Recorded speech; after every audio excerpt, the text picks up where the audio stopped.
Em primeiro lugar, Reinaldo, você acha que o Bolsonaro tem chance de ser reeleito? Acho, eu escrevi uma coluna na Folha já tem quase 2 meses, 1 mês e 3 semanas.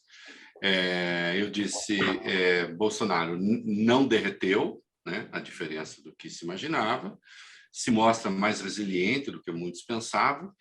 Eu acho que ele tem, Maurício, porque, infelizmente, o Bolsonaro traduz um pedaço do pensamento brasileiro, traduz um pedaço daquilo que se pensa no Brasil, e que vivia um pouco coberto ali, ou encoberto, por partidos mais ou menos centristas, centro-direitistas, medianamente conservadores, mas o Brasil tem há um remanescente pensamento no Brasil que é escravocrata ainda, ele tem essas características.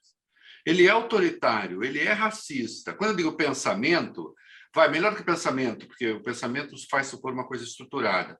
Você tem uma cultura, a herança de uma cultura que ainda é assim. E não está só nas elites brasileiras, está muito arraigada nas elites brasileiras, tanto é que elas migram de mala e cuia para Bolsonaro em 2018, né? Afinal, não faltavam candidatos conservadores de direita em 2018, e elas foram para Bolsonaro. Então, isso está muito arraigado nessas elites econômicas, mas também está num pedaço da população, né? Então, isso ainda é verdadeiro no Brasil. Então, Bolsonaro representa, melhor que representar, porque representar também faz supor um pensamento de novo, faz supor uma pauta. Ele expressa esse conjunto de sensações, de percepções, de visões de mundo. Ele tem coragem de vocalizar isso, né? Rompendo uma certa casca de hipocrisia que o pensamento politicamente correto impõe também. A hipocrisia é até necessária, eu admito que civiliza o debate, mas, de qualquer modo, ele rompe isso, ele propõe isso. Então, acho que ele tem, infelizmente, tem condições, a depender dos erros que se cometam à esquerda, e considerando até agora a impossibilidade de surgimento de qualquer coisa parecida com essa besteira chamada terceira via, né? Então acho que sim, ele tem perto de 1/3 do eleitorado brasileiro, sem muito esforço, né? O eleitorado de esquerda no Brasil mesmo também é coisa de 1/3, talvez ligeiramente mais, mas é coisa de 1/3, e esse outro terço é de sempre, ele fica ali, né? A depender das barbaridades que se digam, inclusive à esquerda, ou da leitura que o Bolsonaro consiga fazer do jogo político, ele é muito inábil, né? De qualquer modo, para conquistar esse 1/3. Mas não é impossível. E ele tem operadores políticos hoje que são espertos. Ele vai cuidar na campanha daquele núcleo radical dele ali, que deve ser o radical mesmo bolsonarista para valer, sei lá, 10%, 12%, ele vai falar para essa turma.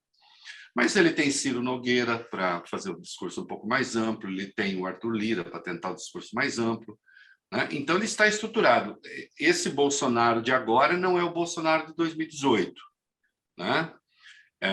Ele tem mais estrutura, né? Então, sim, ele pode ganhar a eleição, o que seria, a meu ver, trágico, e eu acho que é isso que essa dita terceira via até agora não entendeu direito, e um pedaço considerável da elite não entendeu direito, um pedaço considerável do colunismo também não entendeu direito. Você consegue listar as coisas boas que o Bolsonaro fez nesse tempo? Eu acho que muito poucas.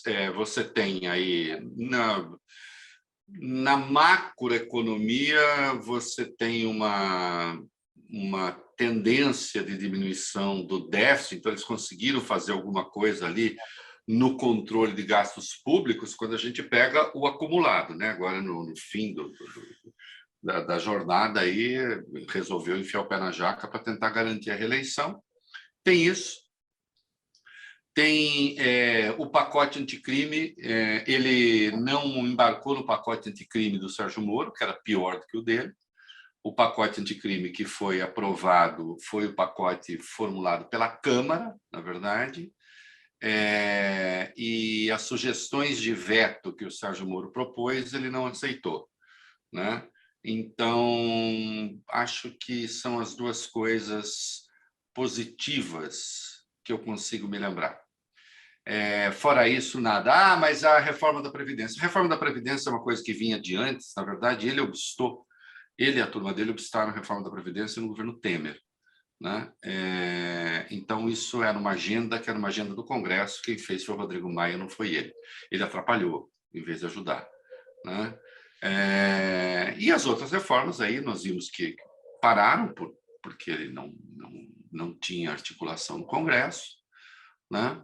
Então, é um governo que não deixa, ao contrário, você tem uma herança, o que ele deixa é a decadência, a degradação das instituições, isso de uma maneira tão clara, tão inequívoca, né? Acho que a democracia está correndo risco no Brasil. Acho assim, eu não acho que haja o risco de um golpe de Estado no sentido clássico. Eu acho que não há mais lugar para isso, né? Na América Latina, no mundo, é muito difícil, né? A gente está vendo um presidente notavelmente atrapalhado, que é o do Peru, né? Naquelas circunstâncias em que foi eleito. Há ali uma tentativa de golpe, mesmo para dar um golpe no Peru fica difícil. Quando eu digo mesmo no Peru, porque tem instituições muito mais frágeis que o Brasil, não tem o mercado financeiro, quer dizer, não tem ali alguns elementos para se defender desse tipo de assalto ao poder, e mesmo assim é difícil. Então, não creio numa ação golpista no sentido do putismo conhecido. Agora, há formas, né, Morris, de degradar a democracia. Algumas já estão em curso. Eu acho inaceitável que um presidente faça sucessivos discursos golpistas com uma Procuradoria-Geral da República inerme, que não faz nada, né? Que um presidente faça sucessivos discursos golpistas porque ele compra 2/3 do Congresso, ou pelo menos compra o suficiente, se não 2/3, para que não haja os 2/3, para que possa ser encaminhado um pedido de impeachment, compra por intermédio do chamado orçamento secreto, né? Então, você tem uma degradação da democracia. Se ele for reeleito, ele vai indicar mais 2 ministros do Supremo, serão 4. Nós já vimos que os 2 que ele indicou, a diferença dos ministros que o PT indicou, por exemplo, que votavam contra o PT, né? Tanto é que, quando o Lula ficou na cadeia, foram 6-5 e 5 votos de ministros que o PT indicou, os ministros dele votam com ele, né? Os outros 2, certamente, vão ser essa tentativa de assalto ao Supremo. Então, você tem formas de agredir a democracia sem que você tenha o golpismo clássico. O Orbán faz isso exemplarmente na Hungria, né? Nós temos visto. E você vê que é muito difícil conter esse tipo de coisa. É muito difícil conter aqueles que usam instrumentos da democracia contra a democracia. Isso é um clássico, né? Eu me lembro que nos meus embates com o PT no passado, muitas vezes eu apontava esse risco, né? Cuidado que pelo caminho da democracia você pode criar dificuldades para a própria democracia. O Bolsonaro faz isso com uma agenda atrasada, agressiva, regressiva, violenta, né? Que despreza, enfim, até a riqueza do povo brasileiro, da sua formação. Então, acho que a gente tem esse risco da degradação das instituições. Não creio no golpe, né? Agora, que nós temos militares que estão tentados a fazer besteira, isso existe, né? Isso existe. O Bolsonaro não põe o Braga Neto para vice, muito provavelmente, se ele não estivesse ameaçando a democracia. Eu escrevi isso essa semana na minha coluna na Folha, né? O que ele está fazendo é o seguinte, veja a diferença, o Lula escolhe o Alckmin. Não deixa de ser uma aposta de risco do Lula, porque ele sabe que boa parte da elite brasileira que não gostaria de engoli-lo, engoliria muito bem o Alckmin, tanto é que o Alckmin era o candidato do establishment em 2018, pelo menos oficialmente, né? Então, quando o Lula escolhe o Alckmin de vice, caso ele ganhe, ele está dizendo: eu não tenho medo que procure o meu vice para me derrubar. Quando o Bolsonaro escolhe o Braga Neto, ele está dizendo o seguinte: não adianta vocês procurarem meu vice para me derrubar. O vice dele é uma ameaça. Não é? Como funcionou, de certo modo, Hamilton Mourão nesses 4 anos. Um pedaço, pelo menos, da sociedade não se animou com o impeachment, porque, a menos que se cassasse a chapa, o presidente seria o Hamilton Mourão. E aí entra um capitão destrambelhado e um general 4 estrelas, falaram melhor o capitão destrambelhado, né, do que um general um pouco mais articulado. Né? Então, sim, há risco. A democracia brasileira corre risco, sim. Pelo menos um risco qualitativo, muito sério. Como nós já tivemos, né? Veja o que aconteceu, por exemplo, com o armamentismo nesses 4 anos do governo Bolsonaro. Né? Voltou a crescer o número de homicídios, ele vinha em queda, e voltou a crescer vis-à-vis o crescimento das armas, né? Ou de forma proporcional ao crescimento das armas, né? E da violência. A violência contra os índios, a violência, a violência, as agressões ao meio ambiente, tudo. Nós tivemos uma degradação generalizada e uma degradação, finalmente, da tolerância, né? O ambiente é um tanto irrespirável. E é claro que, se ele ganhar, isso vai piorar. Né? Agora, assim, Reinaldo, olhando para o... Tudo bem, a gente falou do Bolsonaro, né? Agora, fora de Bolsonaro, os adversários de Bolsonaro, né? Você acha que é polarização que a gente vai ter pela frente mesmo? Não, né, eu rejeito esse termo, eu rejeito o termo polarização, eu rejeito eu rejeito terceira via. Você sabe que eu fico um pouco indignado? Você sabe que eu inventei a expressão candidato nem, que não é minha, do Roland Barthes, referindo-se a texto nem. Eu peguei lá a expressão do Barthes e cravei candidato nem. Isso tem um ano e tanto. E eu fiz com uma ironia. Porque o texto nem, quando o Barthes fala disso, não é um elogio, é uma crítica. Né? E quando você falou, eu falei do candidato nem, que até um dia eu chamei de quimera da dupla negação, mas que negócio é esse? O cara que se define pelo não, pela ausência, pela negativa, né? Quem disse, de resto, que rejeição a Bolsonaro e rejeição à Lula são coisas que você soma? Entende? É como, sei lá, vamos somar sopa com laranja. Não dá soma. Dá uma coisa de 2 coisas diferentes, de naturezas distintas. Então, assim, há um erro aí. A polarização, não existe polarização porque... E essa tese também, porque eu tenho documentado tudo anotadinho, lá atrás é minha, só tem um polo. O polo da extrema-direita não tem o polo da extrema-esquerda. Desde quando o Lula me deu uma entrevista no dia 1º de abril do ano passado. Estava claro ali que ele não ia ser um candidato de extrema-esquerda. Aliás, ele não é, nunca foi. Em muitos aspectos, o Lula pode ser considerado até mais conservador do que o Bolsonaro. Né? Se eu quiser, eu vou falar, bom, o Lula, a primeira mulher dele morreu, a segunda morreu, ele arrumou um 3º casamento. O Bolsonaro vai casando assim. Eu não tenho nada contra, as pessoas fazem o que quiser, mas se a gente vai falar de conservadorismo, é conservadorismo de quê exatamente? Né? O Bolsonaro é um representante da tradicional família brasileira, mais o Lula é do que ele. Então, o Lula não é de extrema-esquerda. Né? Agora, ele é de extrema-direita, ou pelo menos se associou à extrema-direita, ainda que seja um extremista de direita meio apalhaçado, porque ele nem sabe direito também algumas coisas que ele fala ali, do que ele está falando. Né? Então, assim, eu não vejo... A eleição não está polarizada. Né? O Lula tem polos dentro da sua... Veja só, o Lula tem como vice, ele vai ter como vice os polos de 2006. Eram ele e o Alckmin. Você acha que foi inteligente o Alckmin? Como? Foi uma escolha inteligente o Alckmin?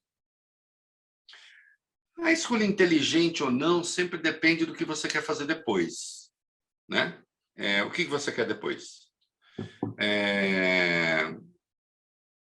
eu acho que, considerando os desdobramentos e o que o Alckmin, a vivência dele no PSDB, né, eu entendo essa escolha dele, entendo a leitura que ele fez do jogo, que eu acho correta.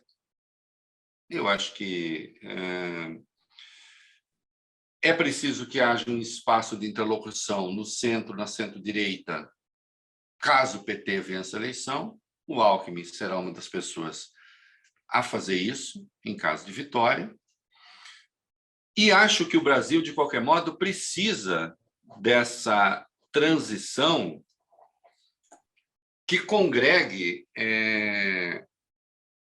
um país e um pedaço da opinião pública que foi esmagada na eleição de 2018 de maneira ilegítima.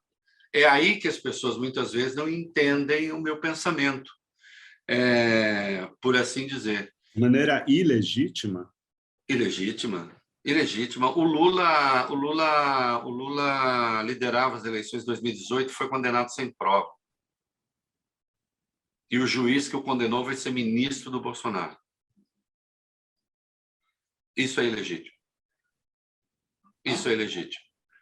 O banimento do Lula da eleição foi legítimo, da maneira como se deu. Tudo bem, ele fez um candidato, não é? Mas eu lembro que o Lula liderou as eleições, as pesquisas, na cadeia. Ele só deixou de liderar quando o nome dele deixou de ser testado. Então, na verdade, se vive agora um pedaço da história que deixou de ser contada em 2018. Eu não brinco com esse negócio de democracia, por mais restrições que eu tenha tido ao PT e tenha. Mas aquilo foi ilegítimo. Aquilo foi ilegítimo. Notem que eu não estou falando que foi legal. Ela obedeceu à cadeia de legalidade, mas foi absolutamente ilegítimo. Tá? Você baniu um pedaço da opinião do país, usando artimanhas, aí sim, de legalidade duvidosa, quer dizer, ela foi legal, os tribunais consideraram, mas igualmente legais foram as revisões feitas. Né? Então, eu acho que esse pedaço da opinião brasileira merece participar dessa transição. Por que a terceira via não fala com ninguém hoje? Em primeiro lugar, ela deveria ter claro que ela era Bolsonaro. Ela foi Bolsonaro. Todos eles. Todos esses da terceira via eram Bolsonaro. Menos e ficaram com o Bolsonaro. Né? Menos o Ciro. Oi? Menos o Ciro. O Ciro disse que ele próprio é terceira via, mas ele também nem estava aqui, né? Ele não votou, ficou ausente. Né? Aí, com a devida vênia, eu escrevi na Folha essa semana: não existe isenção entre a corda e o pescoço. Né? O isento entre a corda e o pescoço é sempre corda, nunca é pescoço. Então, mas tudo bem, não votou, não fez, ok. Agora, estou falando de terceira via, propriamente, coisa que o Ciro disse que não é. Esse Leite, o Leite era Bolsonaro? Leite? Claro, declarou voto. Declarou voto e foi o último deles a se dizer. E foi o último deles. Oi? A Tebet também. A Tebet era lavajatista e, portanto, que eu me lembro, não declarou voto, mas certamente Lula não foi, Haddad não foi. Né? Em nenhum momento declarou. Essa gente, nenhuma dessas pessoas declarou voto anti-Bolsonaro. Eu acho inaceitável isso. Eu acho inaceitável isso para liberais. Como é que pode existir liberais no Brasil que aceitavam as coisas que o Bolsonaro falava? Eu era liberal. Quando eu digo eu era liberal, é porque agora querem caçar minha carteirinha de liberal e eu estou dando uma banana para eles, porque no dia que liberalismo no Brasil tiver carteirinha, então já é um clube do qual eu não quero participar mesmo. Não é? Agora, eu tinha esse pensamento claramente identificado com teses liberais, tinha e tenho. Agora, vá procurar flerte meu com o Bolsonaro. O Kassab... É inaceitável. É inaceitável. E essa gente toda ficou ali tentou ver no Bolsonaro algo possível, achou que Bolsonaro fosse se subordinar às instituições. Eu lembro que não vou citar nome, mas uma pessoa conhecida, um debate muito azedo que eu tive com um jornalista conhecido, eu disse: você está louco, assim mesmo, você está louco, você não conhece a história do Brasil, você não sabe o que é o pensamento da direita, essa direita que o Bolsonaro representa aí, que nem é a direita tradicional brasileira, essa é uma direita internacional já. O Bolsonaro é a primeira direita internacionalizada do Brasil. Ele pode não saber direito o que ele fala, mas a turminha que está ali sabe. Entendeu? Então, não tem conformação com as instituições. Ao contrário, estão ali para fazer o trabalho contra as instituições, dentro das instituições. É esse o jogo. O Reinaldo, o Kassab também? Kassab também. O Kassab. O Kassab, não me lembro, mas o Kassab certamente não apoiou o Bolsonaro. O Kassab, né? O Kassab não apoiou o Bolsonaro. Você acha que o Haddad... Esse é um insight que eu sempre tive. Eu sempre achei que o Haddad pudesse ser um nome da terceira via. Um ótimo nome. Mas ele não poderia... nem no segundo turno, e depois ele não foi um líder da oposição. Mas o Haddad... Não, mas a liderança do Haddad também estava um pouco subordinada, de qualquer outro petista, à continuidade do Lula na cadeia. O Lula saindo da cadeia, então, ele se torna automaticamente o líder do PT. E você quer saber? Dada a história do partido, etc., eu não vejo nada de legítimo nisso. Até porque ele ficou 580 dias preso lá e depois o Supremo disse: você foi julgado por um juiz incompetente, né? E que depois foi considerado suspeito também. Então, eu entendo que ele lidere a postulação petista. Agora, eu vejo o Lula tentando construir isso que a terceira via quer construir. Está fácil? Não está fácil, porque todo o centrão foi cooptado pelo Bolsonaro. Centrão que apoiou Lula, apoiou Dilma, apoiou todo mundo desde da redemocratização, desde a da Constituinte, né? O centrão lá do Roberto Cardoso Alves, lembra? Né? Da lei de São Francisco de Assis, do dano que se recebe. Falei que começou essa história do centrão. O centrão está com o governo desde esse período, sempre. Né? Então, o Bolsonaro cooptou o centrão. Sobrou para o antigo centro, pedaço do PMDB, essa lástima em que se transformou o PSDB, né? E outros, ficar nessa coisa pastosa de terceira via. Agora, a terceira via, até agora, nenhum deles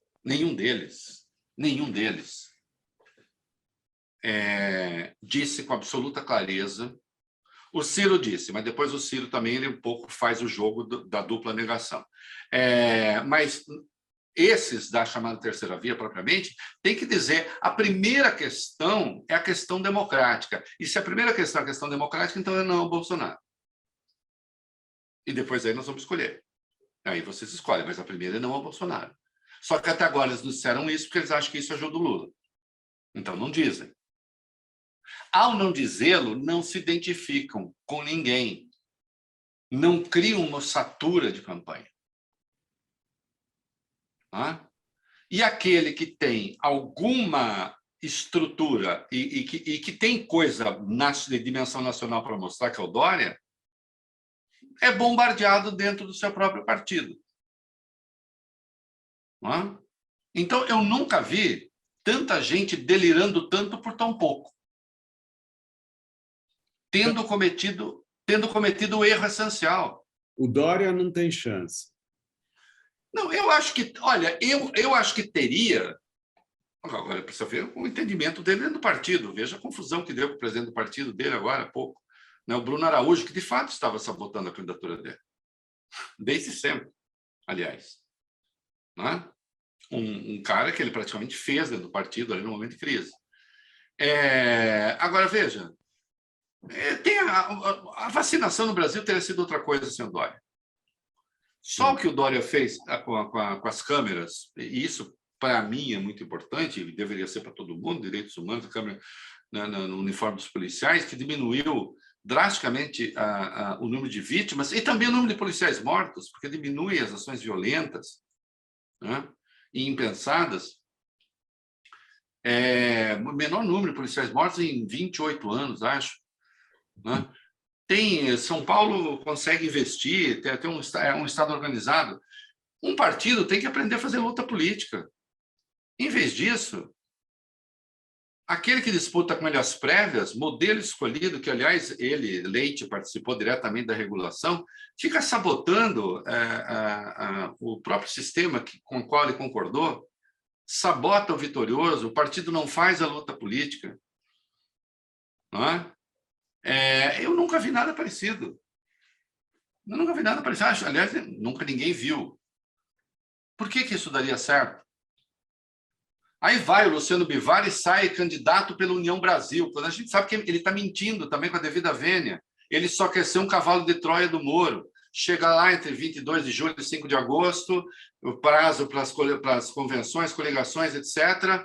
Não tem ninguém. Então o Moro continua com 6 ou 7, então vai o Moro. Mero cavalo de Troia do outro. O Moro vai entrar ainda, então, né? Eu acho que é uma possibilidade. O Luciano Bivar está aí para isso.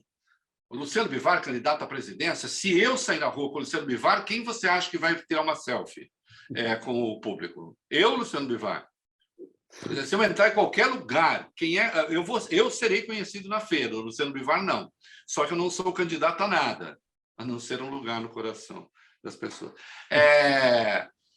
Que candidato? Luciano Bivar, candidato? É uma piada isso. Então, ele é um cavalo de Troia. O Moro está esperando o cavalo de Troia. O PSDB tem um candidato, mas aí uma parte do PSDB diz que não. Aí o Leite diz que é candidato. O Leite, por exemplo, está fazendo nome para 2026. É óbvio que ele não é candidato a nada agora. Né? Quando o Máximo está de olho para ser vice do Moro, se der certo o Moro, lá no União Brasil, lá adiante. Só que é excesso de cálculo e de ambição para poucos eleitores. E outra, insisto, essa gente quer o quê? Até agora, assim, nem Lula, nem Bolsonaro. É mesmo, mas vocês são o quê? E eu insisto, nesse grupo, quem tem algo a mostrar, e até uma obra de vulto, é o Dória. Agora, tem uma operação política que tem se mostrado desastrada ao longo do tempo. E a convivência com o partido tem sido muito difícil. Agora você... Diga. Não, está ótimo, está um quadro bem interessante. Eu, se fosse estrategista de campanha, eu assistiria essa conversa total. Devia cobrar, na real. Você dizia assim, esse idiota desse Reinaldo.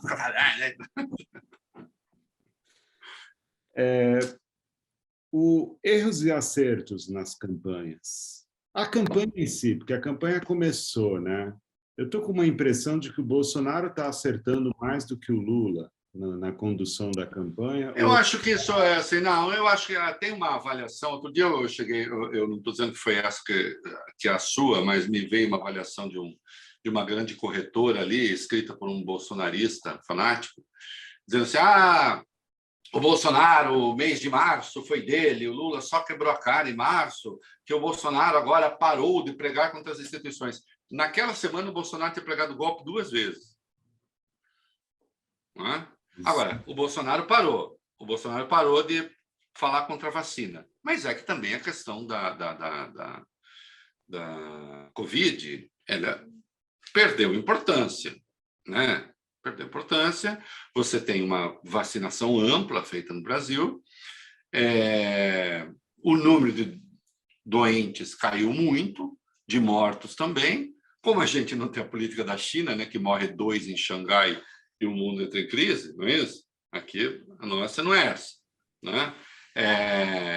Não que eu acredite que sejam só 2, mas também não é, evidentemente, o número daqui. Né? Senão, saberíamos de algum jeito. Então, deixou de ter essa importância, declara-se o fim da emergência sanitária, ele para de falar contra a vacina. Né? Agora, insisto, não parou de pregar golpe, ainda anteontem ameaçou de novo as pessoas, faz coisas flagrantemente ilegais, como essa motocicleta que ele fez é ilegal. É legal.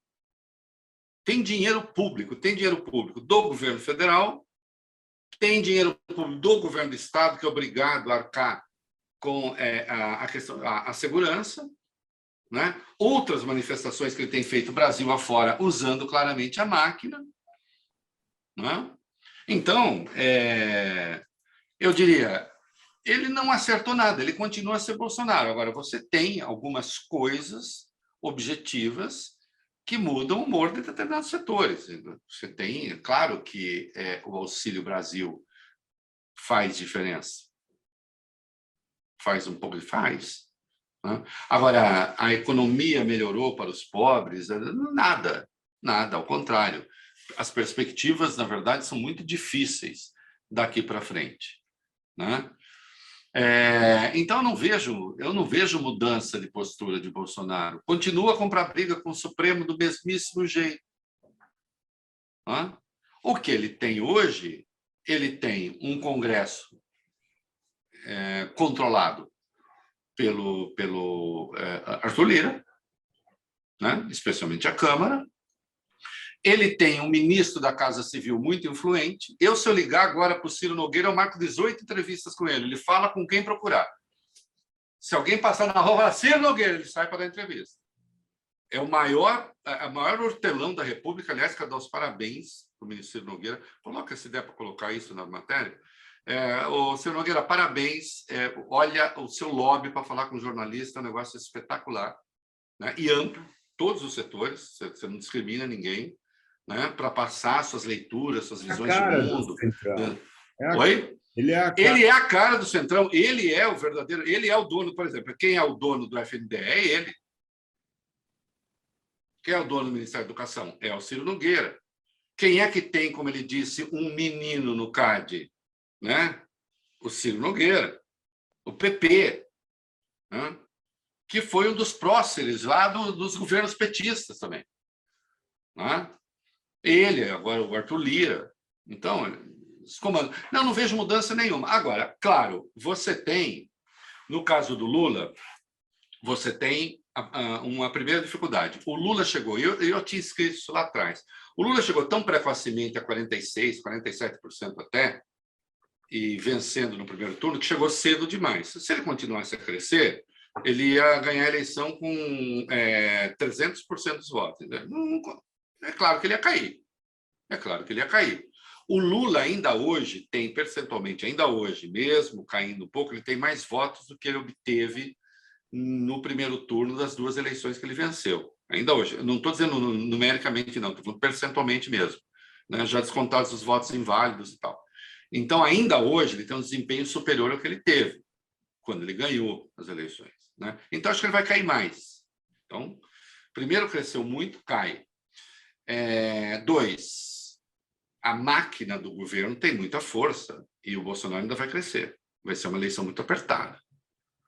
Qualquer um dos dois pode ganhar, a eleição vai ser apertada. Vai ser apertada, né? Oi? Vai ser apertada, né? Vai, necessariamente vai. 3, sim, o Lula cometeu erros. O Lula cometeu erros, o PT comete erros. Veja agora, eu te dou um menor. O Paulinho da Força, hoje teve reunião com o Leite e com o Aécio, porque o Paulinho da Força vai fazer um ato para anunciar a adesão à candidatura do Lula, não vai porque no último encontro foi vaiado por setores da esquerda petista, que é gente que come cocô no café da manhã. Né? Porque, obviamente, se todos aqueles que votaram no Bolsonaro em 2018 votarem agora, o Bolsonaro vence a eleição. O Lula percebeu que ele tem que ganhar os setores que, inclusive, ficaram com o Bolsonaro. Né? Porque eu vi coisa no PT ali, setores do PT, não pode, gente que apoia o golpe, não pode, como eles chamam. Né? Gente que apoia o golpe, não pode, gente que não pode. Então disputa a eleição sozinho, porra, e perde. E perde. Esse é o Lula que perdia a eleição lá atrás. O Lula que aprendeu a ganhar a eleição em 2002 é outro. É o Lula que conversa. O Lula de agora ainda é mais amplo do que o de 2002. O Lula de agora é mais amplo que o de 2006. Em 2006, ele disputou com o Alckmin. E agora ele tem o Alckmin como vice. Ele é ainda mais amplo. E o Brasil pede essa amplitude. O Brasil pede que o Lula seja uma espécie de terceira via que junte, aí sim, coisas diferentes, desde que haja o compromisso com a democracia. Quem deveria estar fazendo esse discurso do compromisso com a democracia como questão excludente e exclusivista? Sim, esses que se dizem terceira via, mas eles não fazem isso. Eles não fazem isso porque têm a ambição de ter um pedaço da direita bolsonarista, então aí tem que atacar o PT no jugular. Só que eles não terão essa direita bolsonarista, porque a direita bolsonarista não quer Dória. A direita bolsonarista não quer Leite. A direita bolsonarista não quer Simone Tebet. A direita bolsonarista quer Bolsonaro.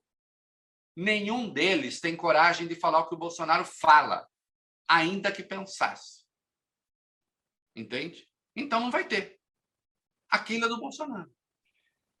Não? Em termos de aliança política, Reinaldo,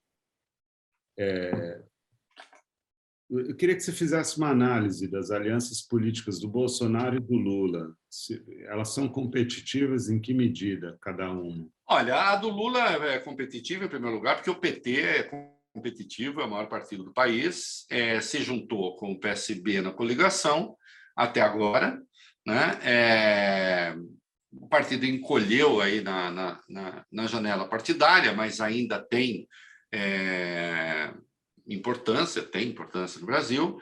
Então, ele é competitivo. O Lula é competitivo, foi um presidente bem-sucedido, gostasse ou não do seu governo, eu critiquei muito, mas não interessa, ele saiu de lá com mais de 80% de aprovação. É um dos grandes partidos da Câmara, então pode fazer a maior bancada. Então, é um partido competitivo.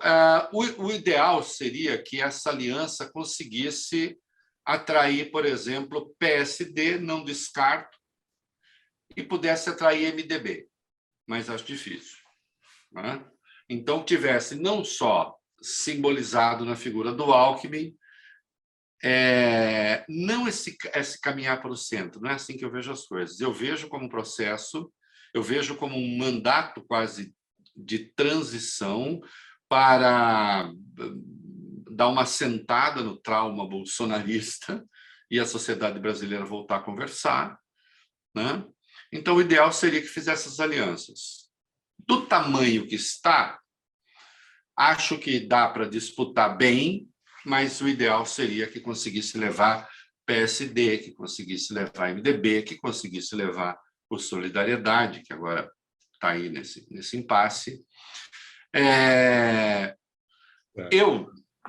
Eu, sinceramente, não vejo o Bolsonaro. O Bolsonaro é mais um partido inventado, porque esse PL que está aí é um partido inventado, de novo, né? Tinha o PL, partido mediano ali do Centrão, levou aquele pedaço do antigo PSL, né? Virou esse partidão, vamos ver se ele consegue manter isso, tende a fazer uma boa bancada, porque o Bolsonaro vai puxar bastante voto, né, para eles. É um pessoal organizado. Tem, né? Os evangélicos, né? Evangélicos. Tem um pedaço importante dos evangélicos ali, coisa de 50%, talvez um pouco mais do voto dos evangélicos. Bom, o Centrão está fazendo... O Centrão é o dono do governo. PP, PL, republicanos. Essa gente tem o governo nas mãos.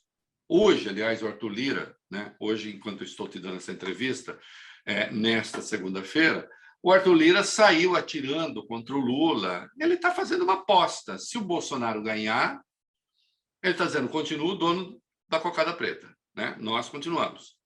E disse ainda que o orçamento, que tem 16,5 bilhões de orçamento secreto, se é pouco, precisa mais. Tá? Então, ele continua a ser o condestável da República, ele, Ciro Nogueira e outros. E se o Lula ganhar, ele está reganhando os dentes já e dizendo, eu estou aqui botando preço, você vai ter que falar comigo. E vai. E vai ter de falar. A gente sempre ouve essa coisa de que esses caras mandaram no país. Não, veja só, é a primeira vez que o Centrão tem hegemonia, que uma coisa é você pertencer ao arco de poder, outra coisa é você ter hegemonia do arco de poder. Uma das reclamações que fazem contra os petistas é que os petistas tinham o apoio do Centrão, mas hegemonizavam o governo. Isso é verdade. É só você pegar o número de ministérios que o PT tinha. O PT dava o ministério para o MDB, dava o ministério para... Mas quem mandava no núcleo era o core do governo. O core do governo era o PT. Né? Com o Bolsonaro, pela primeira vez na história, o Centrão passa a ser core do governo. É o Centrão que tem o governo. É preciso estar atento para essa diferença fundamental. Uhum. Veja, o Arthur Lira passou 2019 e um pedaço de 2020 pregando a deposição do Bolsonaro. Isso é uma informação, os seus colegas de Brasília sabem disso aí do Estadão. Era a deposição que ele queria. Ele queria o impeachment. Era o tempo que os bolsonaristas iam para a rua pedir a cabeça do Centrão.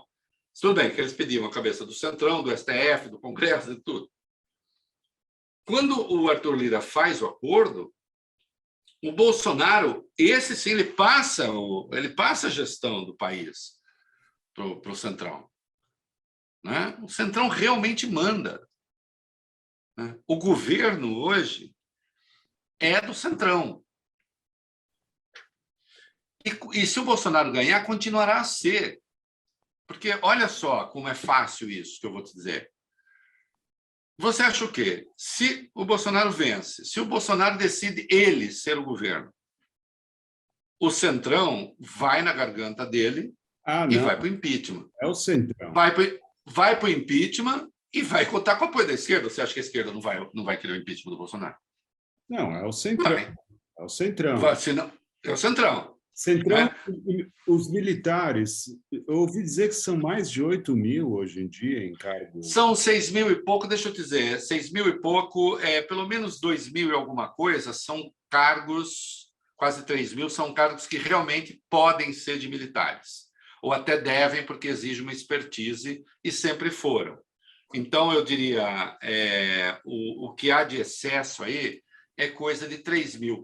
Mas isso não é o mais importante, não. Essas garantias que os militares eles conseguiram outras coisas. Os militares conseguiram, por exemplo, numa fase que a aposentadoria cortou benefícios de todo mundo, eles conseguiram ampliar os benefícios deles.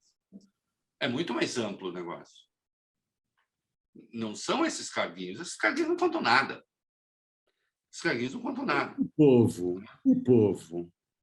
O que tem? Está passando mal. O povo não...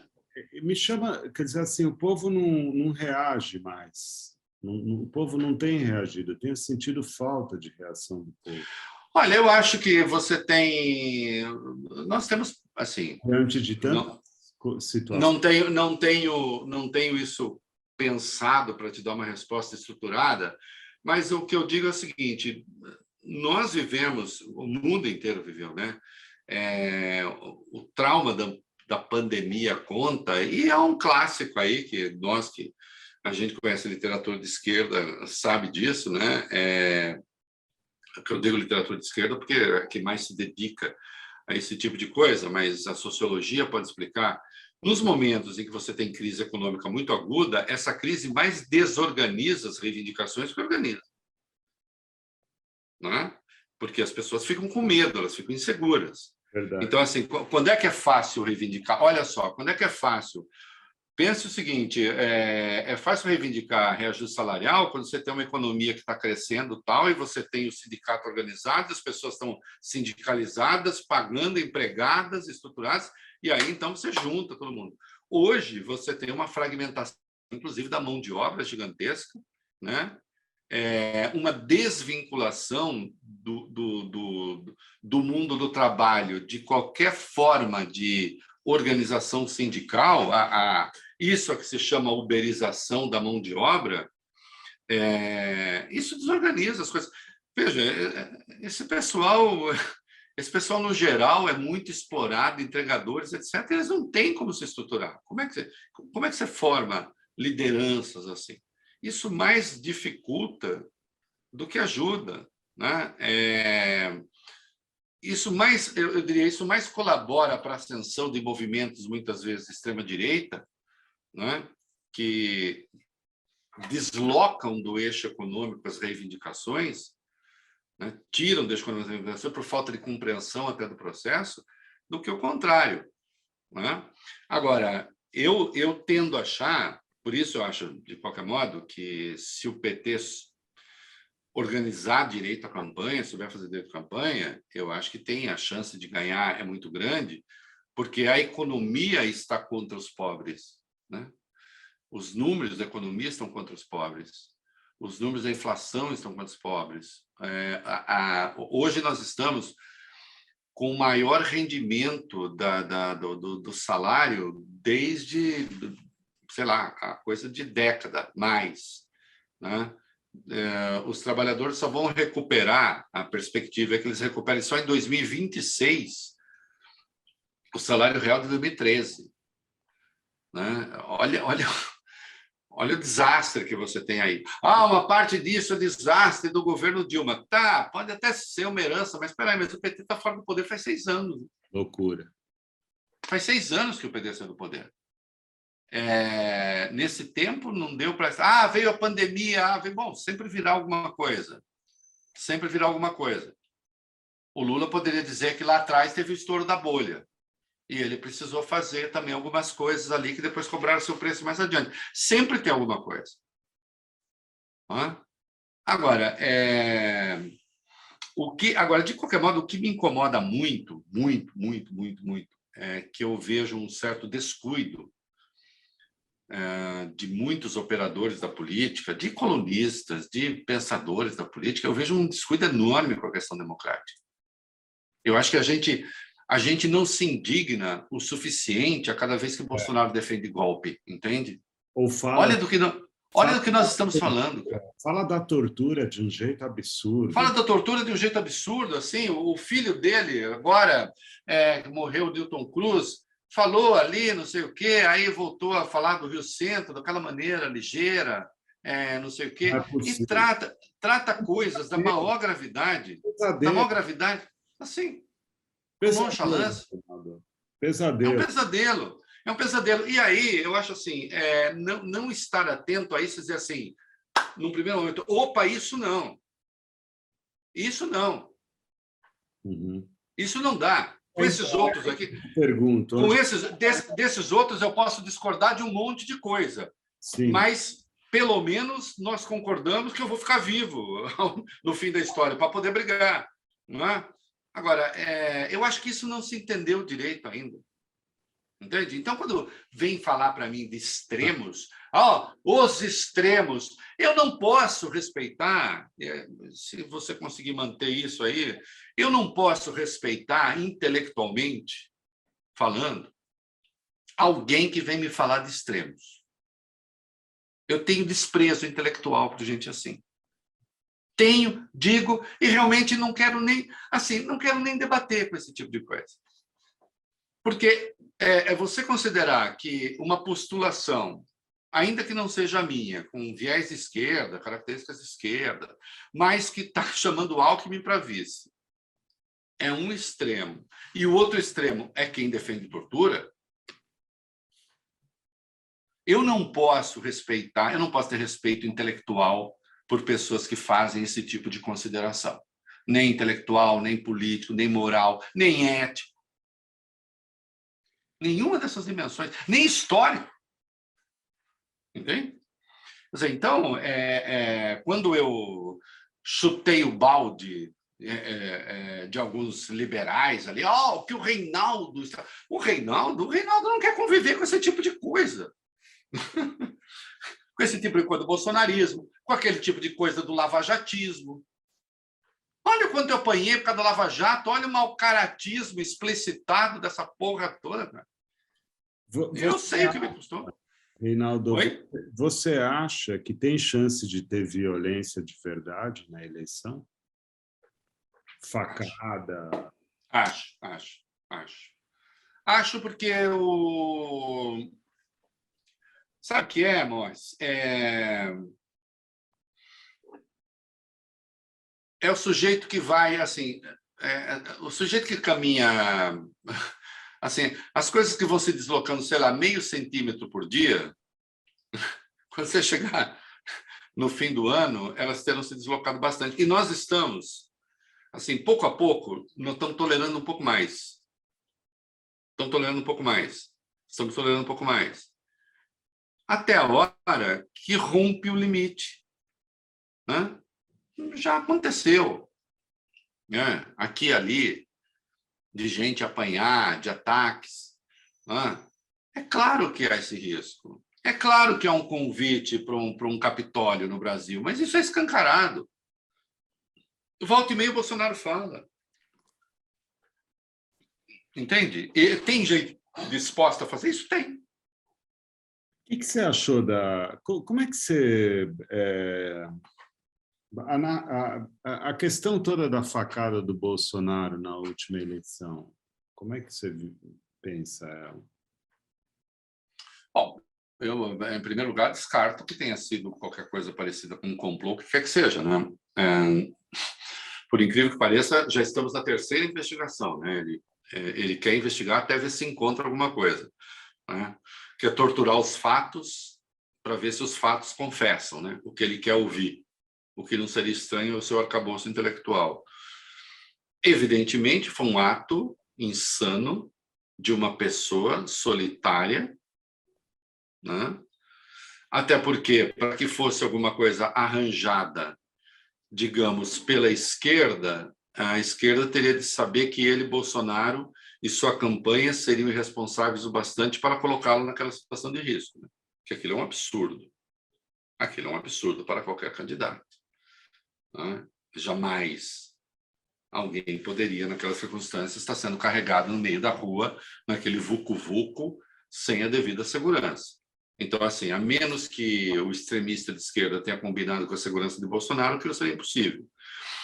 Vi teorias também de que, não, isso daí foi o próprio bolsonarismo que armou. Bom, que eu saiba, realmente, ele passou por uma situação muito grave. Eu tenho testemunhos sérios a respeito disso e, portanto, acho que, se fosse assim, teria havido um erro de cálculo enorme.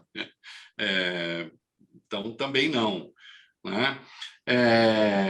Um evento em si, seria um evento... Veja só, se a facada não tivesse sido algo grave, tivesse dado uma triscada ali nele, teria passado sem grandes preocupações, a não ser uma. Nunca mais um candidato pode sair à rua assim, porque ele pode morrer.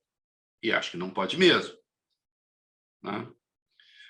Como foi uma coisa muito grave, aquilo mudou o rumo da eleição.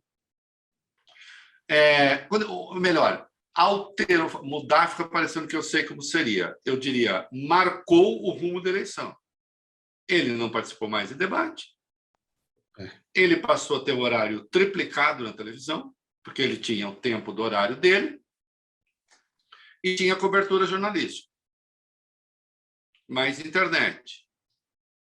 Passou a dar entrevistas ali, simulando o moribundo, no quarto de hospital, e o resto se fez. Isso inviabilizou, impossibilitou fazer qualquer debate, impossibilitou evidenciar a incapacidade dele para governar o Brasil, né? Participou de 2 debates, de um deles eu era um dos entrevistadores, e eu fiz a única pergunta, acho que botou Bolsonaro numa situação difícil. Eu fiz uma pergunta sobre dívida pública, ele nem sabia do que eu estava falando. A imprensa errou ao entrevistá-lo nos debates e nos embates, porque ficou muito em cima da coisa dos direitos humanos e das questões de minoria, e ele aproveitou para fazer proselitismo contra direitos humanos e contra minorias, ampliando o público dele. E o resto é história, né?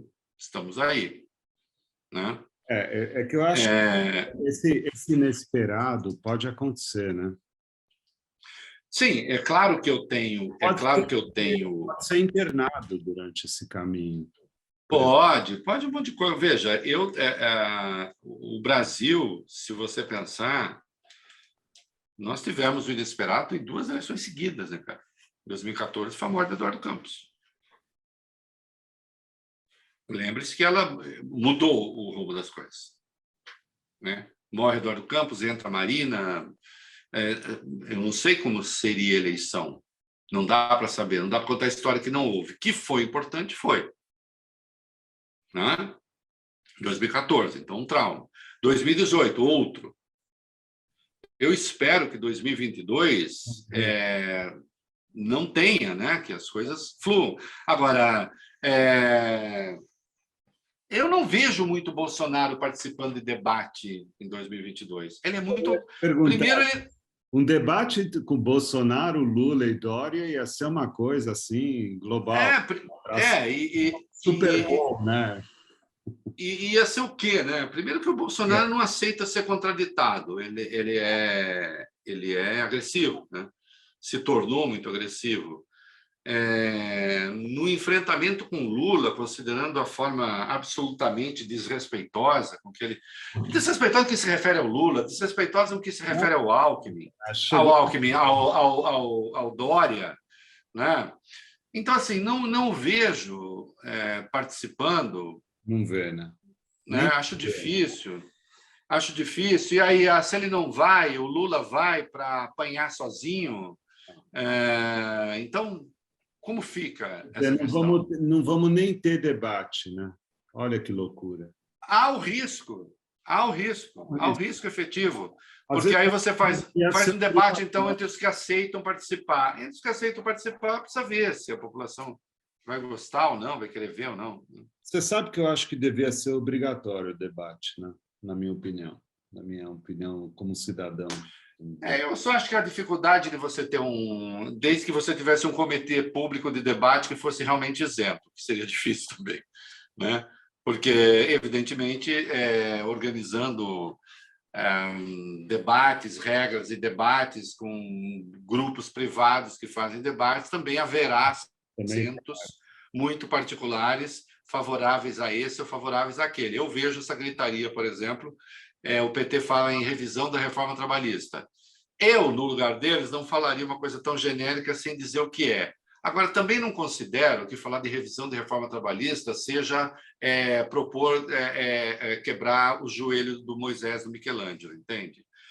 Aquele André falou, parla, então você vai lá e quebra o joelho do Moisés. Oh, meu Deus! Falou reforma trabalhista. Eu não acho que a nossa legislação... comunicação. É só um problema de comunicação. Eu não acho que a nossa legislação trabalhista seja o Moisés, entende? Eu acho ela péssima hoje, como está. Olha a situação de miserabilidade das pessoas, né? Que porra é essa? Fica parecendo assim que, olha, a legislação trabalhista, olha quantos empreendedores gerou no Brasil. Nós estamos chamando o motoqueiro de empreendedor que entrega pizza? Agora, para fechar essa conversa, que aí depois eu vou te fazer uma última pergunta mais subjetiva. Também o assunto aborto é um tabu, né? Esse assunto ele foi muito importante na eleição de 2010 e me fez cancelar meu voto, porque os dois candidatos que eu achava que acreditavam, defendiam a ideia do aborto, oficialmente eles não defendiam, né? Aí eu falei, eu não vou votar em mentiroso. Esse fui eu. Veja só, você não está falando aqui com um entusiasta do aborto, você sabe disso. Você faz pesquisa para fazer entrevista e você sabe. Eu defendo a legislação atual. Não? Eu não acho que o aborto tem uma dimensão... eu acho que ele tem uma dimensão que vai além da questão dos direitos reprodutivos, vai além da questão do direito da mulher, sem deixar de ser, e, portanto, aquilo que o Lula disse, que fique claro, eu acho que o Lula disse uma coisa absolutamente verdadeira. Né? A mulher que tem dinheiro, que engravida, e que não queira engravidar, ela faz o aborto em condições de segurança. A pobre faz em condições de absoluta falta de segurança, correndo risco de vida. Isso é um fato. E, portanto, isso tem de ser contemplado, né, na legislação. O que eu quero dizer? Eu não vou sair por aí dando murro em ponta de faca se resolverem mudar a legislação, mas eu ficaria com a legislação como está e investiria em educação e métodos de contracepção. Entendi. Né? Posto que já hoje o SUS oferece mesmo, de pílula anticoncepcional propriamente, chamada pílula do dia seguinte, isso é amplamente distribuído. Então, acho que é preciso informar as mulheres disso, informar os homens disso, para que se evite essas situações extremas. Eu, no lugar do Lula, não teria feito aquele discurso. Eu acho que ele errou e é um cuidado que ele vai precisar ter doravante. Todos temos de tomar cuidado quando a gente pensa que está falando numa bolha. Não existem mais bolhas, né? Não existem mais. Você está falando e isso vai sair dali. Eu acho que o Lula precisa tomar muito cuidado também com os aliados. Aliás, os aliados podem induzir a mais erros do que os adversários. Os adversários, às vezes, ajudam você a acertar o seu discurso. Os aliados podem levá-lo para o desvio. Né? Há algo, ainda que tem uma outra gravidade, mas eu te coloco uma outra questão aqui, a discriminação das drogas. É claro que faz sentido o raciocínio de que, em havendo legalização e, portanto, havendo a discriminação do porte, do não sei o quê, você terá menos ocorrências e talvez menos violência. Agora, vai perguntar para as mães do morro, vai perguntar para as mães da periferia se elas querem, elas não querem, porque elas acham que os filhos delas correrão mais riscos. Né? Você até pode argumentar, mas os meninos que viram o vapor do narcotráfico são colhidos e escolhidos também entre a pobreza. Sim, mas a mãe que não tem filho envolvido com isso acha que a droga chegará mais facilmente ao filho dela e ela não quer. E o povo é contra. Então, muitas vezes, há uma reivindicação que ela requer tantas explicações, e ela requer tantos... como dizia um amigo meu, que fala isso fazendo mais uma brincadeira com o som da palavra. São explicações que requerem tanta prosopopeia que é melhor não. E é uma coisa que, com o tempo, você vai conseguindo discutir. Com o tempo, tem havido uma certa discriminação das drogas no Brasil já, especialmente da maconha, sem que você precise um governante fazer esse anúncio. Agora, de qualquer maneira, isso é um debate que tem que estar na sociedade. Mas tudo bem, Entende? a gente vai te conhecendo o teu jeito de pensar o mundo. E aqui é uma entrevista, então, para te conhecer. É isso mesmo. Eu ia te perguntar até, quando eu te falei da pergunta mais subjetiva, era como é que você se define politicamente hoje? Na coisa de centro, centro-direita, centro-esquerda, essas coisas? Não sei. Olha, cara, eu acho que na Europa eu seria considerado centro-direita. Veja, eu não tenho... Se você me falar assim, o que a gente faz com as estatais? Eu digo, vende. Entende? Eu tenho amigos que dizem, você está absolutamente errado. Né? A Petrobras tem, por exemplo, uma importância no mercado de capitais que você não está dimensionando. Mas eu ainda não vejo porque o Brasil precise ser acionista majoritário de uma petroleira. Eu só não quero vender como o Paulo Guedes quer vender. Ele quer se livrar de um problema. Eu não acho que a Petrobras deva ser vista como um problema do qual a gente deve se livrar. Só porque ele esqueceu de fazer uma política de preço para gás e para diesel. Aí você fala assim, mas você defende uma política de preço para gás e para diesel? Eu falo, defendo. Aí diz, mas isso não é liberal. Isso seria uma coisa de esquerda? Não acho que seria uma coisa de esquerda. Fazer uma política para gás e para diesel, não. Eu acho errado fazer uma política de preço para gasolina. Assim, eu vou subsidiar a gasolina. Para quê? Para quem tem carro? Agora, o diesel eu estou lidando com transporte de alimentos, inclusive, e transporte público. O gás eu estou lidando com um pobre que está cozinhando com madeira de caixote de maçã que ele pega lá do CEAGESP. Então, veja só, eu poderia assim, ter uma saída espertinha para vocês dizer assim, olha, eu não sou a favor nem de Estado máximo, nem de Estado mínimo, sou a favor de Estado necessário. É uma respostinha meio vagabunda, porque o que é o Estado necessário? É claro que num país pobre como o Brasil, num país com a miséria fabulosa que tem o Brasil ainda e que voltou a ter, você vai precisar de um Estado mais presente do que seria preciso na Europa. E, no entanto, você tem na Europa um Estado muito mais presente do que aqui, na vida das pessoas. Essa que é a verdade. Entende? Porque, assim, por mais que você fale,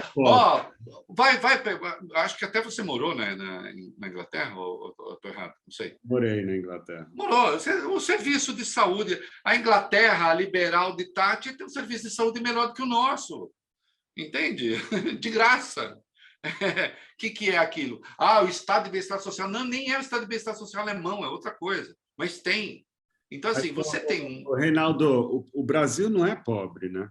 Ele é miserável, mas pobre... É miserável. Pobre... É miserável. Boa parte... Escuta aqui, 70%... Assim, o que me incomoda em certos liberais brasileiros, eu não sei se você sabe disso, você deve saber, mas 70% da mão de obra brasileira é PNAD, ganha até 2 salários mínimos. 2 salários mínimos.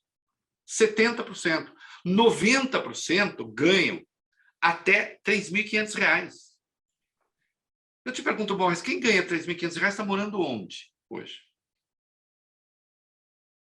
Quanto é que custa um quarto e cozinha com banheiro clandestino, que não ligado a uma rede de esgoto, numa favela? R$ 1.200, R$ 1.300? E você tem 90% dos brasileiros ganhando até 3 salários mínimos e meio? E aí parte da nossa elite se diverte em tertúlias sobre empreendedorismo. Não que eu ache isso ruim em si, não é, mas com quem você está falando? Eu sempre me incomodo que a pessoa chega para mim e fala assim, muitas vezes, gente, vamos lá, vou usar termos clássicos, né? Gente da nossa classe, né? Encosta, né? A gente diz assim, eu não sei como é que alguém ainda consegue ouvir o discurso do Lula. Eu já ouvi isso 500 vezes. Sim. Aí eu olho para a pessoa e digo, eu sei. Desculpa, então você não conhece o Brasil. Então você não conhece o Brasil. Porque vai ver para quem é que ele está falando.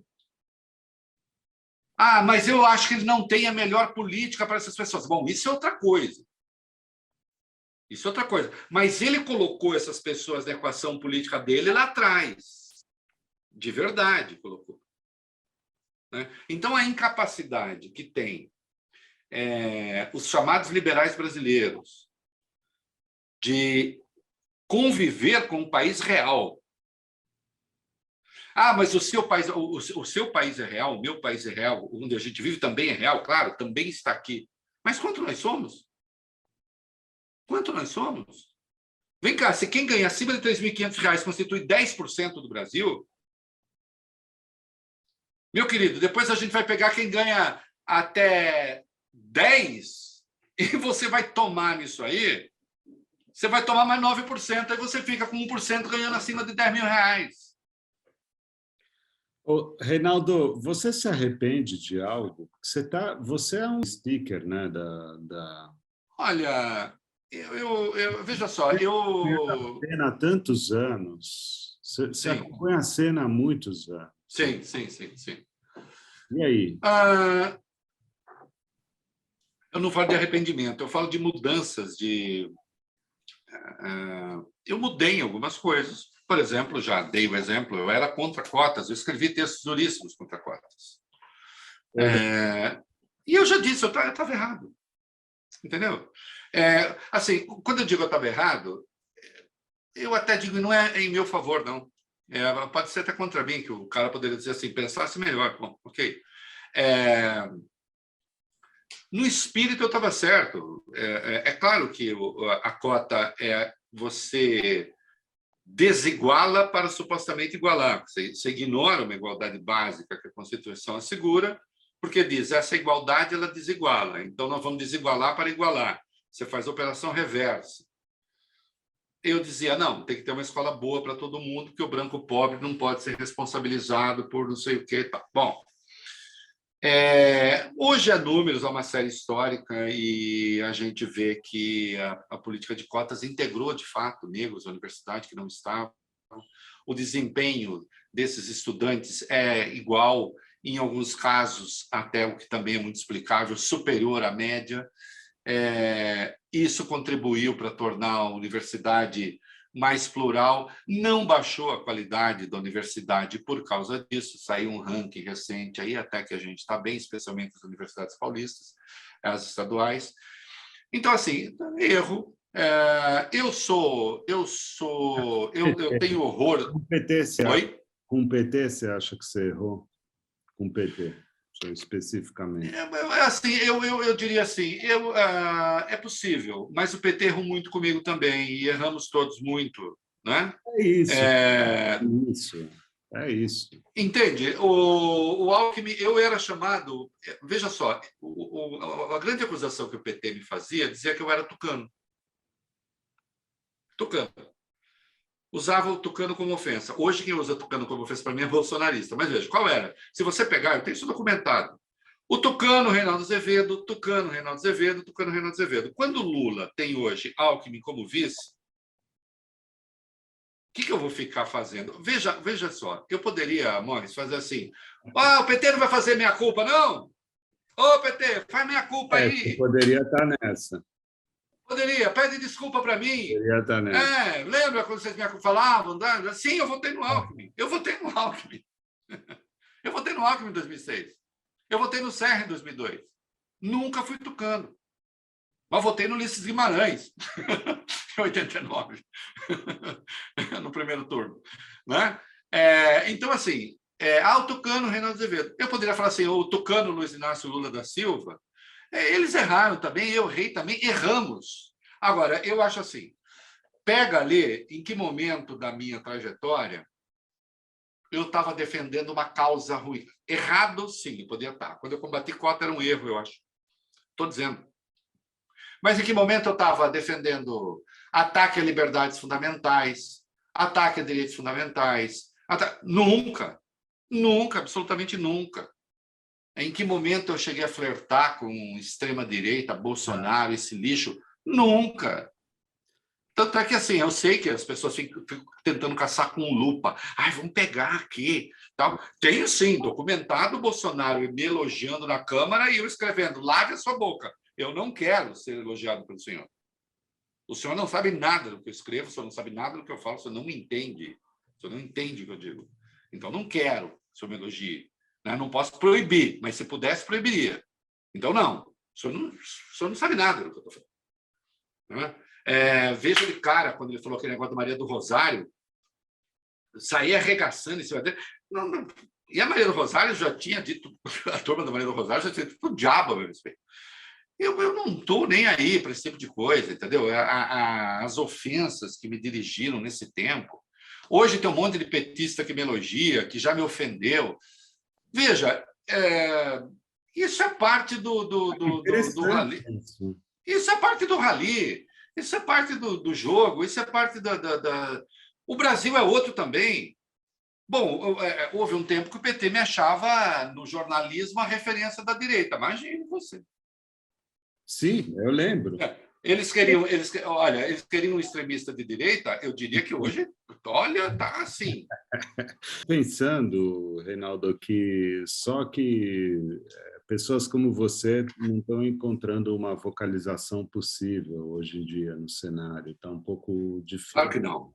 Está difícil. Claro que não. Claro que não. Claro que não. E aí, assim, eu adoraria, eu já falei isso mais de uma vez, eu adoraria que isso aqui chamam terceira via, que esse nome estúpido, encontrasse um discurso. Tal. Agora, quem não colocar a questão da democracia como questão fundamental e quem não disser aquilo que realmente repudia, não vai ter meu voto. Não vai ter meu voto. De jeito nenhum. Reinaldo, para fechar de uma vez por todas, faltou a gente falar mal do Moro. Olha, eu acho assim, talvez seja a figura mais patética no sentido original da palavra, assim, né? da política brasileira. Veja, dizer o quê, né, de alguém que se constitui como um juiz, Pois é, ali, o salvador da pátria e tal, e aqui, né, justiça semi-faça, né? Em 2006 já tem lá o Dallagnol reclamando de mim, né? 2016, né? 2016 era ainda auge do impeachment da pauleira, tal, o PT dando pau em mim e o Dallagnol também, né? Muito obrigado, Dallagnol, né? Quando teve o mandado de busca, a condição coercitiva do Lula, de cara, eu disse isso é uma ilegalidade, uma brutalidade. Saiu a denúncia, o PowerPoint, ataquei no primeiro dia, né? Que deixou ele furioso. Sentença do Moro, li, falei, não tem prova. Ali você tinha... Ali foi o desequilíbrio, né? Ali foi aquilo destruiu o meio ambiente político brasileiro, né? Aquilo destruiu o meio político brasileiro, o meio ambiente político, preparou o terreno para o Bolsonaro, criou esse ódio à política, aos políticos, que resultou no bolsonarismo, né? E, claro, quando você destrói crença nas instituições, acabam se sobressaindo pessoas, né? O Moro estava fazendo aquilo, a gente viu também pensando na própria trajetória, né? De maneira lastimável, aceita ser ministro do Bolsonaro 8 meses depois, 7 meses depois, o Lula foi preso em abril, ele aceitou em novembro o cargo, 7 meses depois de mandar prender o Lula. Mas ele foi condenado em segunda instância. Sim, mas o ato de prisão foi dele. Poderia não ter feito, porque não é prisão obrigatória. Ele aceita ser ministro do outro. No ministério, se cala diante da escalada armamentista, porque essa que é a verdade, sucessivos decretos de armas do Bolsonaro, ele aceitou, acatou, tentou um pacote anticrime fascistoide com excludente de ilicitude, né, o que é péssimo. Sai fora e vai trabalhar na Álvares e Marçal, no grupo, e um dos braços do grupo faz a recuperação judicial de empresas que a Lava Jato quebrou. Cara, eu não consigo imaginar uma coisa mais absurda do que esse conjunto. Entra num partido político, se diz candidato, vai embora, não avisa, se filia a outro, aceita agora a condição de querer ser ali o elemento do outro, que é visto como um cavalo de Troia. É um desrespeito, inclusive, às instituições tão brutal. E, assim, eu tenho certos orgulhos das minhas escolhas, né? E eu me orgulho muito de ter olhado para esse cara ainda em 2014 e ter dito isso não me serve. Porque isso não serve às leis, isso não serve às instituições, isso não serve ao Estado de Direito, isso é personalismo. Se eu não puder, e eu tenho aí que assim a minha convicção que eu chamo de profundamente liberal, né, que eu acho que os liberais deveriam ter, né, e eu me escandalizava com a adesão deles à Lava Jato. Se eu não puder confiar no juiz, em quem eu vou confiar? Pois é. Você entende? Isso é uma crença profunda. É difícil. Assim, ainda quando eu possa não gostar do que eu vejo, do que eu ouço, do que dizem, mas vem cá, se eu não puder confiar no juiz, se eu achar que o juiz não é isento bastante, em quem eu vou confiar? Quem você vai confiar? Aí só me resta arma, só me resta milícia, entende? Quer dizer assim, ou eu confio no juiz, o famoso ainda há juízes em Berlim, a frase famosa, do moleiro, né? Que, bom, eu vou ter que lutar com o imperador, bom, eu vou confiar que há em Berlim um juiz, que é isento entre mim, que sou um moleiro, e o imperador. Agora, cara, se eu não puder confiar em juiz, eu tenho que confiar em milícia. É isso que sobra. Eu não tinha... isso que sobra, porque assim, porra, claro, o juiz não pode, então eu vou ter que me armar para ir lá ameaçá-lo, falar, olha, o senhor está aqui, o senhor vai ser isento, né? Senão eu enfio uma bala na sua cara. Como eu não vou fazer isso, eu tenho que confiar em juiz. Se o juiz vira um agente político, se comporta como agente político, dá declarações políticas, combina com a acusação, fraude o devido processo legal. Como é que eu vou condescender com isso? E aí me irrita muito, mas como é que eu vou condescender com isso? Porque, afinal de contas, você era o nosso antipetista modelo. Olha, lamento não poder lhes fazer as vontades, mas eu não era seu antipetista modelo para fraudar o devido processo legal. Alguma vez eu disse isso? Alguma vez eu condescendi com isso? Para mim teria sido muito fácil, né, cara? Olha, ajudei a depor, eu fui o grande antipetista, vou tentar navegar nessas águas, mas nada disso me interessa. Eu não acho que isso faça um bom país, e eu estava certo, não está fazendo um bom país, está fazendo um país péssimo. Olha o país que fizeram. Olha o país que fizeram. Entende? É um país em que uma cacique indígena tem que vir a público pedir socorro. Olha, acabaram de invadir nossa área, estão querendo matar os nossos guerreiros, pelo amor de Deus, ajuda. Aquilo eu botei no meu blog, botei em todos os lugares, Loucura. todo mundo. Aí a Polícia Federal vai lá, pega os caras e solta. Um crime federal. E aí diz que não tinha veículo para fazer o transporte. Assim, além de tudo, de um cinismo tão atroz, tão absurdo, tão descarado. Né? Então, assim, olha o país que fizeram. Quando eu olhei e disse, desse jeito vocês vão destruir as instituições, eu estava certo, destruíram. Destruíram, pelo menos degradaram de uma maneira brutal. Né? E aí eu não me arrependo. Aí fica, não, agora petista, agora não sei o que. Sabe? O que eu vou fazer? É isso. Eu não vou condescender com isso. Eu queria te parabenizar pelo seu trabalho de vigilância democrática que você tem feito no dia a dia. Eu queria te parabenizar, em primeiro lugar.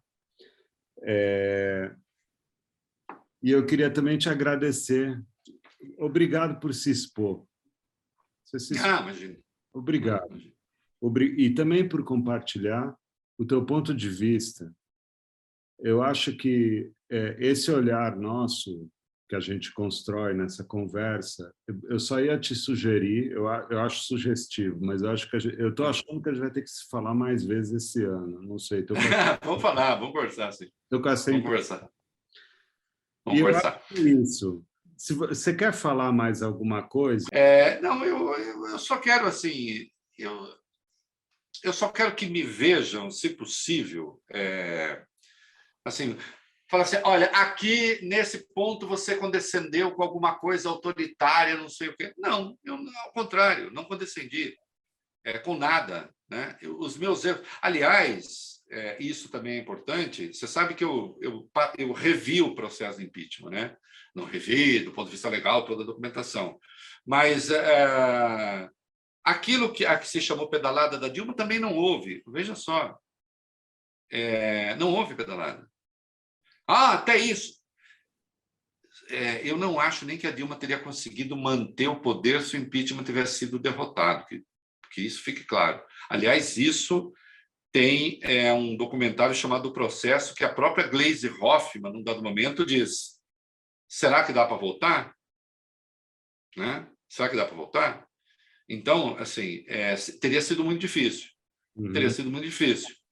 Mas isso que a Dilma fez, a que se chama pedalada, perto da PEC dos precatórios, é brincadeira de criança. Entende? Agora, eu acho que é preciso ter coragem para dizer essas coisas. Eu tenho. As pessoas têm o direito de se enganar no curso do processo, da história. Total. Não, eu não tenho capacidade de prever o futuro. Eu não sei. A gente vai cada vez mais. Isso. E você vai se organizando, revide se não era pedalada mesmo. Lógico. Não era pedalada mesmo. Isso é o que as pessoas evoluídas fazem. Não era pedalada, assim, era uma pedalada, eu diria, dentro de um ano era. Quando chegasse no fim do ano, não seria mais. Inventar uma regra do jogo ali. Né? Não que ela tivesse habilidade política, não que fosse um bom governo, não que fosse... Agora, Agora, querem vender a Petrobras? Não, eu topo, desde que não seja roubalheira, ladruagem, safadeza, que você primeiro não destrua a empresa para depois vender. Não, eu não tenho compromisso com o Estado gigante, com o Estado empresário, com o Estado nada. Agora, eu sei cada vez com mais clareza o país em que eu vivo e faço um convite sereno, né, para que os brasileiros bem pensantes, que estão bem na vida, sejam como nós, façam a mesma coisa. Pensem, olhem o Brasil, olhem o Brasil. Uhum. Né? Eu posso, se eu cismar, eu posso jantar e gastar o que os 50% dos brasileiros ganham por mês, eu posso gastar num jantar. Você sabe a diferença entre esses dois Brasis? Qual é? Qual? Porra. Entendeu? Agora, não ter clareza disso e depois perguntar por que fulano, como é que alguém pode votar em fulano? Eu sei por que alguém pode votar em fulano. É preciso conversar com as pessoas. Eu vou fechar aqui essa conversa. E eu vou te ligar. Por que enquanto eu escutava Wagner, eu pensei em te procurar. Por quê? São três coisas. Primeiro que o romantismo alemão é uma coisa que eu adoro. Uhum. Eu gosto de romantismo alemão, assim, gosto mesmo. Depois, como todo judeu, a gente acaba pensando que Wagner e nazismo é uma coisa, tem um lugar ali confuso para a gente, né? Nessa escuta, né? Mas aí, para fechar... Esse lugar confuso você fala porque era um talento gigantesco, mas que se sempre soube ser antissemita e, portanto, tem uma dificuldade de conviver com essa... Uma obra que você sabe a autoria... com uma grandeza espetacular e, ao mesmo tempo, ele era definitivamente antissemita. Então, fica difícil. Essa escuta ela é latente, então tem essa contradição. Mas, para fechar, tem a decadência, né? A decadência. Sim. Do mundo. A decadência do mundo, A decadência do mundo. E acho que a aspiração épica que, de algum modo, termina no desastre. Né? A aspiração épica. Assim, o que vivencia o desastre. Eu sempre tenho assim, eu tenho com o mundo, eu tenho sempre uma leitura eu gosto de aspirações épicas, eu acho isso bacana, né? E ao mesmo tempo reconheço a impossibilidade e um certo acanalhamento da vida e das coisas, né? E das ideias, né, que a gente vive hoje, que é um negócio dramático, se você pensa, né? Eu tenho visto coisas por aí de política, eu falo, mas por que essas pessoas estão falando essas coisas? Por que elas estão fazendo essas coisas? Assim, o espetáculo de vulgaridade, de burrice, né? Outro dia, eu tenho uma filha que é psicóloga, ela disse assim, eu não gosto quando você fala assim de burrice, porque fica parecendo uma coisa assim de exclusão de pessoas. Eu falei, não, eu não estou defendendo o extermínio dos burros. Pelo direito dos burros existirem, o problema não é esse. O problema é onde eles estão. É o que aconteceu.